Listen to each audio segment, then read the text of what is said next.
Do you know how old mail-in voting is in this country? The Civil War, Lincoln's running for re-election.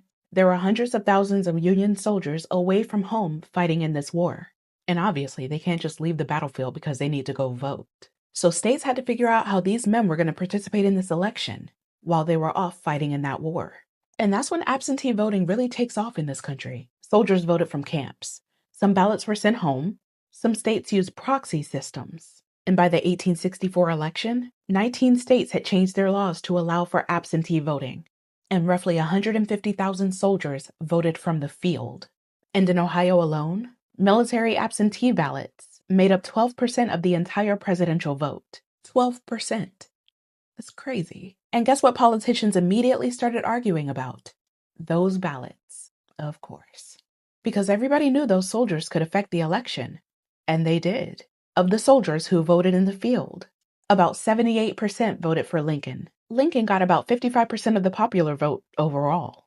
So the soldiers were much more supportive of him than everybody else. And almost as soon as large-scale absentee voting starts showing up, so do the accusations that somebody's cheating. There were fights over these laws state by state. There were accusations of fraud. There were arguments over whether these soldiers should even be allowed to vote away from home.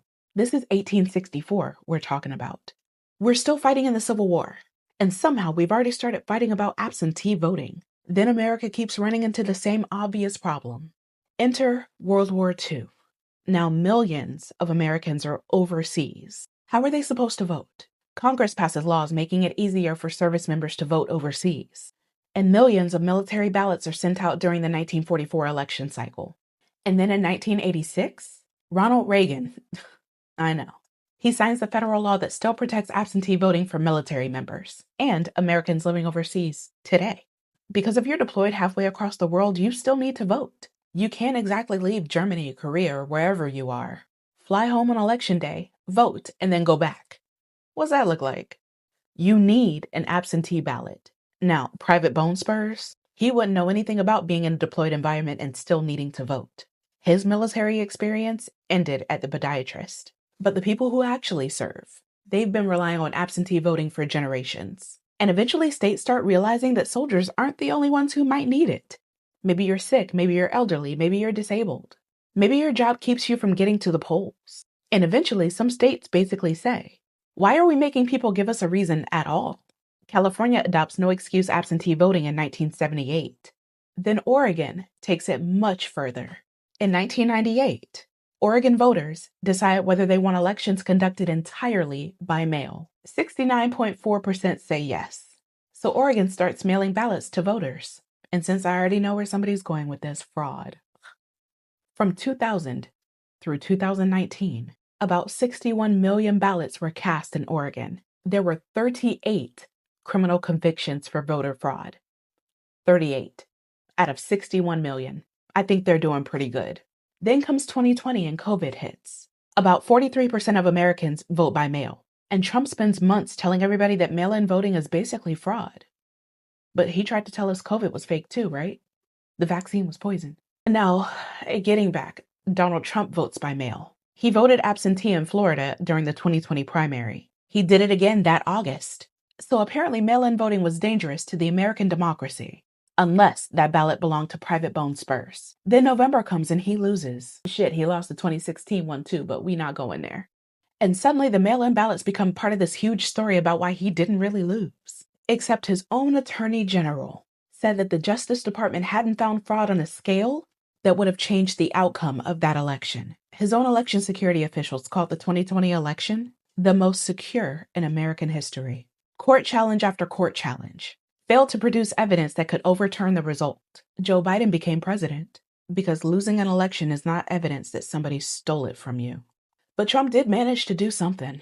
He took a voting method that Americans have been using in one form or another since the Civil War and convinced millions of people. It apparently materialized during COVID with a Biden-Harris sticker on the envelope. And now we're still dealing with it. We're still dealing with him. My God. So now it's 2026. And apparently 162 years of absentee voting still hasn't settled all of this for him. In March, he signed an executive order dealing with federal elections. Part of that order goes directly after mail-in ballots. This administration wants states to maintain lists of people eligible to participate in mail and absentee voting. And then it brings it in. The United States Postal Service. The order directs the Postal Service to develop rules that could prevent mail ballots from being transmitted if the voter isn't on the appropriate state list. So Donald Trump, a man who has personally put his own ballot in the mailbox, now wants a system where the Postal Service could potentially refuse to transmit yours. Apparently, the envelope was perfectly trustworthy when his name was on it. States sued, of course. Federal courts blocked major parts of this order because there's another document involved in American elections that predates Trump's EO. The Constitution. Yeah. States primarily run on elections, right? And Congress has constitutional authority to regulate federal elections. There's no little footnote in there that says, unless the president's still mad about 2020. Get over it, Donnie. And now this administration is asking the Supreme Court to intervene before the November midterms. And this is where I want to go back to that soldier in 1864, because think about the question they were trying to answer. There were hundreds of thousands of men away fighting a civil war. They can't come home to vote. So how do we get the ballot to them? That was the problem. World War II comes around. Same problem. Millions of Americans are overseas. How do we make sure that they can still vote? Then we start extending absentee voting to everybody else. Because eventually somebody realizes that you shouldn't have to choose between being physically present on a particular Tuesday and having a say in your government. And somehow we made it all the way to 2026. And Donald Trump is asking a very different question. How do we keep certain mail-in ballots from getting through? And that is what bothers me about this.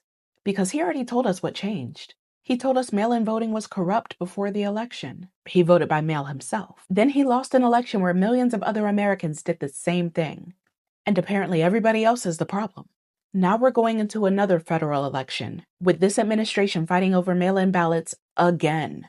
So no, this fight didn't start because Americans discovered that mail-in voting was dangerous. We've had some version of the same system since Lincoln was president. What changed was Donald Trump lost an election where a hell of a lot of people used it. I am so sick of him. I don't know what to do. Lord have mercy.